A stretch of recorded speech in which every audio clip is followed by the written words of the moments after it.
খুব সহজেই ঘরেই বানিয়ে নিতে পারো রেস্টুরেন্টের মতন ঝরঝরে ভেজ ফ্রাইড রাইস। তো চলো আজকে আমি বানিয়ে দেখিয়েছি ভেজ ফ্রাইড রাইস, খুব ইজি এবং খুব সহজ পদ্ধতিতে। তো যদি তোমাদের আজকে আমার এই ভিডিওটি দেখে ভালো লেগে থাকে তাহলে তোমরা আমার ভিডিওটিকে লাইক করো, কমেন্টস করো অ্যান্ড শেয়ার করে দিও। আর যারা ফেসবুক থেকে দেখছো তারা কিন্তু অবশ্যই আমার চ্যানেলটিকে ফলো করে দিও। চলো, বাই দ্য ওয়ে, আমি টুম্পা, তোমরা দেখছো JTR টুম্পাস কিচেন। চলো তোমাদেরকে স্টেপ বাই স্টেপ দেখিয়ে দিচ্ছি কি করেছি। আচ্ছা, আমি এখানে নিয়ে নিয়েছি 500 গ্রাম চাল। তো সেটাকে আমি ভালো করে ধুয়ে নিয়েছি। এবার এটাকে আমি প্রায় 30 মিনিটের মতন ভিজিয়ে রাখবো। চালটা ভিজে থাকুক। এখানে আমি কিছু সবজি নিয়ে নিয়েছি, যেখানে আমি নিয়েছি গ্রিন ক্যাপসিকাম একটা নিয়ে নিয়েছি। তো ক্যাপসিকামটাকে আমি ভালো করে কেটে নেব। তো দেখো এইভাবে লম্বা লম্বি আমি ক্যাপসিকামটা কাটবো। প্রথমে আমি এখান থেকে দানাগুলো বের করে নিচ্ছি।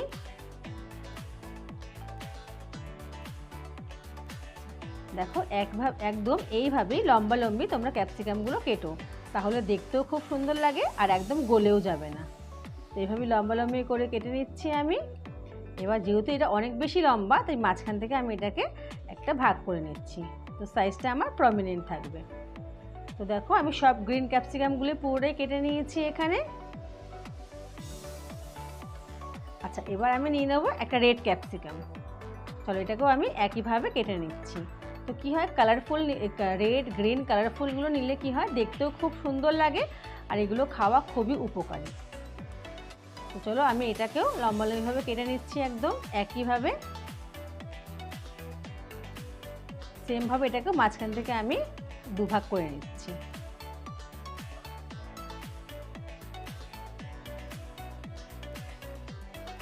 আচ্ছা, ক্যাপসিকাম আমার কাটা হয়ে গেছে। এবার এগুলোকে আমি একটা পাত্রের মধ্যে তুলে নিচ্ছি।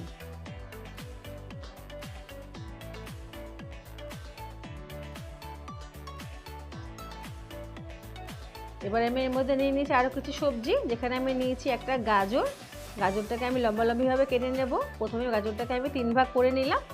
এবার এটাকে আমি একইভাবে লম্বা লম্বিভাবে কেটে নেব। প্রত্যেক কটা যদি সবজি তুমি একই শেপে কাটো তাহলে রান্নাটা দেখতে খুব সুন্দর লাগবে। তো চলো লম্বা লম্বিভাবে গাজরগুলো আমি কেটে নিচ্ছি।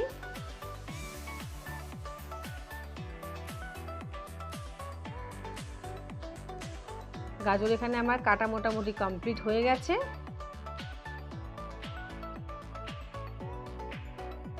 এটা আমি ট্রের মধ্যে তুলে নিচ্ছি। এবার আমি নিয়ে নিয়েছি কিছুটা বিনস। তো দেখতেই পাচ্ছ আমি সব সবজিগুলো আগেই ধুয়ে নিয়েছিলাম, ধুয়ে আমি জল ঝরিয়ে নিয়েছিলাম। তো বিনসের প্রথমে আমি দুদিক থেকে আমি একটু কেটে বাদ দিয়ে ফেলে দেব। কর্নারগুলো আমি ফার্স্টে কেটে বাদ দিয়ে ফেলে দিচ্ছি, একদম দেখতে পাচ্ছ। আচ্ছা, এবার বিনসগুলোকে এরকমভাবে একটু তেজটাভাবে একটু লম্বা লম্বিভাবে কেটে নিতে হবে, তাহলে দেখো দেখতে কত সুন্দর লাগছে আর এটা খুব সুন্দর, খুব ফাস্ট বয়েলও হয়ে যাবে। দেখো আমার সব বিনসগুলো এখানে কাটা কমপ্লিট হয়ে গেছে। তো এখানে আমার মোটামুটি আমি যা যা ভেজিটেবল এখানে দেবো সব আমি এখানে কেটে রেডি করে নিলাম। দেখো কত কালারফুল লাগছে দেখতে এখানে। আচ্ছা, এখানে আমি চলে এসেছি ওভেনে, যেখানে আমি একটা ডেস্কির মধ্যে আমি জল বসিয়ে দিয়েছি। তার মধ্যে দিয়ে দিয়েছি আমি 1 চামচ নুন, তার সঙ্গে দিয়ে দিলাম কিছুটা রিফাইন্ড অয়েল, আর এখানে দিয়ে দিচ্ছি কিছুটা গোটা গরম মশলা, যার মধ্যে আমি এলাচ নিয়েছি, দারচিনি নিয়েছি এবং লবঙ্গ নিয়েছি। এবার জলটাকে আমি কিছুটা গরম করে নিলাম, তারপর চালগুলো সব ছেড়ে দেব।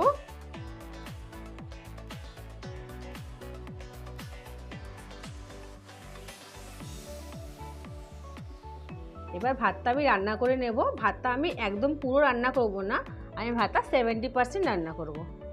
দেখতেই পাচ্ছ ভাতটা এখানে প্রায় ফুটে এসেছে।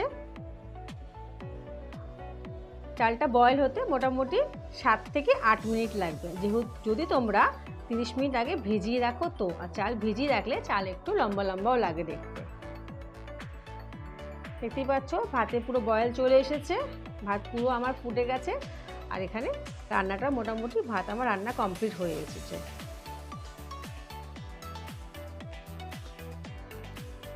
জলের পরিমাণটা কিন্তু বেশি রাখতে হবে, না হলে কিন্তু ভাত একটার গায়ে একটা লেগে যাবে। চলো এবার আমি ভাতের থেকে ফ্যানটাকে ঝরিয়ে নিচ্ছি।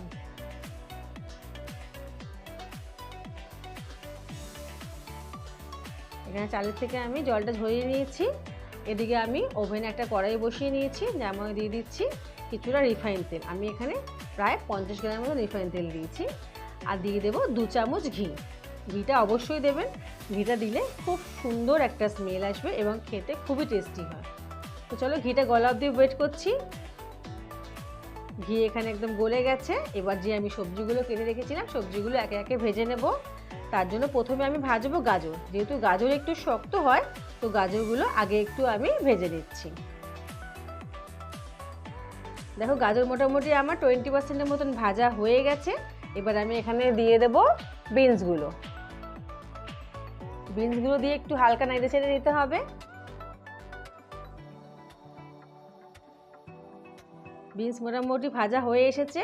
এবার আমি একে একে গ্রিন ক্যাপসিকামও দিয়ে দিচ্ছি, তার সাথে আমি রেড ক্যাপসিকামগুলো দিয়ে দেব। তো সব সবজিগুলো আমি ভালো করে এখানে ভেজে নিচ্ছি।